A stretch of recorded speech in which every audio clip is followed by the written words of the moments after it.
여러분, 집에서 가장 위험한 곳이 어디라고 생각하시나요? 화장실, 창고, 주차장? 집에서 가장 위험한 곳은 바로 주방입니다. 우리는 매일 주방에서 요리를 하죠. 그 요리를 통하여 영양분과 에너지를 얻고 건강한 일상을 꾸려갑니다. 그런데 여러분, 주방 이곳저곳에 우리의 건강을 해치는 물건들이 숨어 있다는 걸 아시나요? 어딘가에선 중금속과 발암물질이 쏟아져 나오고 또 다른 어딘가에선 식중독을 일으킬 수 있는 세균이 자라나고 있어요. 우리 몸에 들어온 발암물질과 세균들은 우리의 호르몬을 교란하고 치매를 발생시킬 수 있으며 심할 경우 암을 발생시키고 장기를 중독시킵니다. 우리의 건강한 삶을 책임지는 공간이라고 여겼던 주방이 이렇게 위험할 수 있다는 것 여러분은 알고 계셨나요? 그럼 오늘은 주방을 위험하게 만드는 것은 무엇인지 주방을 다시 되돌리는 방법을 알아보도록 할게요. 오늘의 비타민 스토리 여러분의 구독과 좋아요와 함께 시작하겠습니다.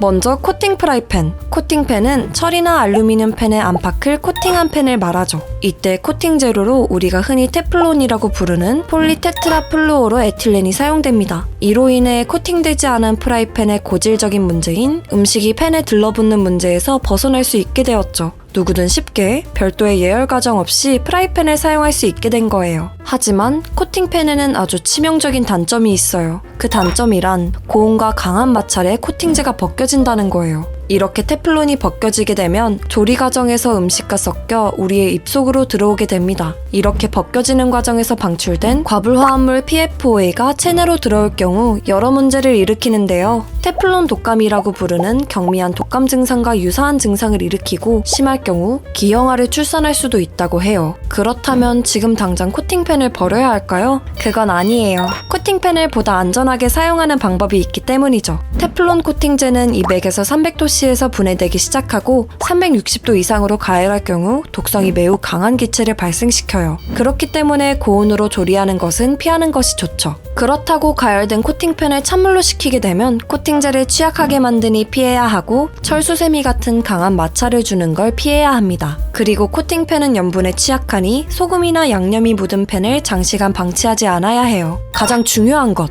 코팅이 벗겨지거나 손상된 팬은 주저하지 말고 바로 버리셔야 합니다.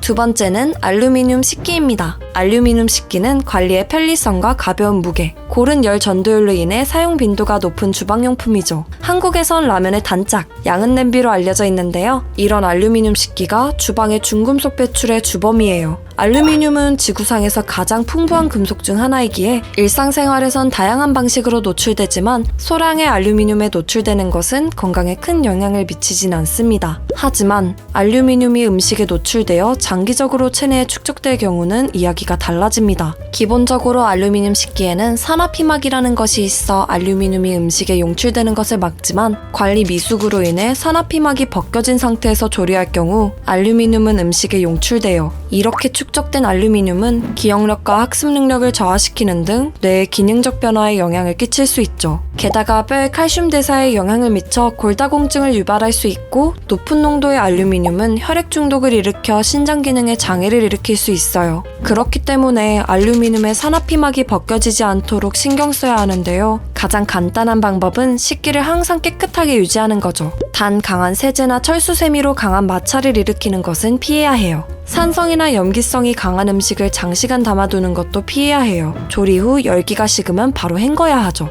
그리고 구입 직후 뜨거운 물로 끓이게 되면 산화피막이 좀 더 두터워진다고 하니 참고하시면 좋을 것 같습니다. 세 번째는 뭘까요? 바로 수세미입니다. 사실 이 수세미가 우리의 집안 그 어디보다 가장 많은 세균을 품고 있는 불결의 핵심이기도 합니다. 수세미가 가장 많이 만나는 것은 무엇일까요? 바로 물과 각종 주방용품에 들러붙어 있는 음식 찌꺼기죠. 수세미는 세척 과정에서 음식 찌꺼기와 습기를 흡수하여 세균에 지속적으로 영양분을 주고 다운다습한 최적의 성장 환경을 제공해요. 세계보건기구는 식중독 등을 일으키는 황색 포도상구균이 가장 많은 가정도구로 수세미를 꼽기도 했죠. 이렇게 오염된 수세미를 사용할 경우 다른 식기나 조리도구에 세균이 전파되어 교차 오염을 일으킬 수 있습니다. 그리고 이런 교차 오염으로 인해 세균이 우리 몸에 침투할 가능성을 기하급수적으로 높입니다. 어떻게 해야 우리는 수세미를 올바르게 사용할 수 있을까요? 일단 수세미는 소모품이란 사실을 잊어선 안 돼요. 한번 사용하기 시작한 수세미는 최대 한 달 정도만 사용하고 적어도 일주일에 한 번 소독할 필요가 있죠. 수세미 속 세균은 열에 취약하니 100도씨의 뜨거운 물로 10분 이상 끓이거나 물에 담근 수세미를 전자레인지에 2분 이상 돌릴 경우 99%의 세균이 없앨 수 있다고 해요. 오늘 말씀드린 주방용품의 문제에 대해 몰라 각종 위험에 벌써 노출되었다면 어떻게 해야 할까요? 깨끗해진 주방에서 건강한 음식을 만들어 먹고 해독해야죠. 중금속을 비롯한 각종 체내 독소 배출에 도움이 되는 식재료들을 알려드릴게요. 먼저 브로콜리, 양배추처럼 강력한 항산화 성분을 함유하고 있는 채소들을 추천합니다. 여러분의 체내 독소 제거를 돕는 효소 활성화에 기여할 거예요. 다음은 마늘과 양파, 황을 함유하고 강력한 해독작용을 통해 중금속을 배출하는 데 도움이 되죠. 초록잎 채소나 해조류는 중금속에 흡착되어 몸 밖으로 배출하는 데 유용한 미네랄과 섬유질을 가지고 있어요. 레몬이나 오렌지 등 비타민C가 풍부한 과일로 입가심하는 것도 추천드려요. 비타민C가 여러분의 몸 안에서 열심히 항산화 작용을 할 거예요. 마지막으로 녹차도 추천드립니다. 녹차에 함유된 강력한 항산화제인 카테킨은 중금속 배출에 큰 도움이 되죠. 하지만 사실 이런 음식으로 섭취할 수 있는 영양소들은 한정적입니다. 단기적으로나 장기적으로나 말씀드린 음식들을 매일 꾸준히 섭취한다는 건 어려운 일인데요. 그래서 우리 몸을 해독하는데 가장 도움이 되는 영양제들도 준비해두었습니다. 첫 번째로 비타민C, 강력한 항산화제로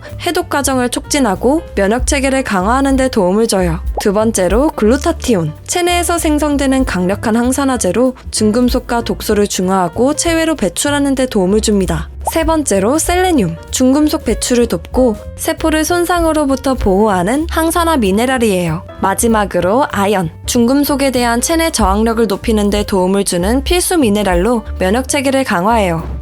지금까지 우리 건강을 책임지는 주방을 해롭게 만드는 주범들에 대해 알아보았어요. 오늘 알려드린 내용을 통해 우리 몸으로 침투하기 위해 호시탐탐 기회를 노리고 있는 위험 요소들을 빠르게 없앨 수 있도록 지금 주방을 한번 돌아보는 건 어떨까요? 구독과 좋아요를 해두시면 여러분의 건강에 도움이 되는 이야기로 찾아뵙도록 하겠습니다. 감사합니다. 구독과 좋아요는 필수!